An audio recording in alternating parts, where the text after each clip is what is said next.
In this video, I will show how to type check mark in Microsoft Excel.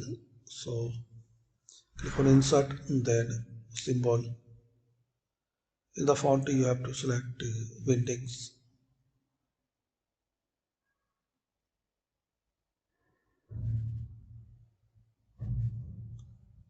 Scroll down and you will get this check marks symbol. Insert, there is another one. You can find out this one by clicking this character code 254. Now change the font size so it will appear properly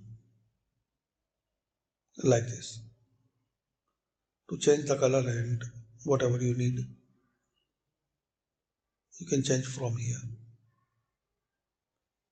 Thanks for watching. In another way, select the font Windings and type 0252 with Alt, so you can type this shortcut using the shortcut this check mark. Thanks for watching.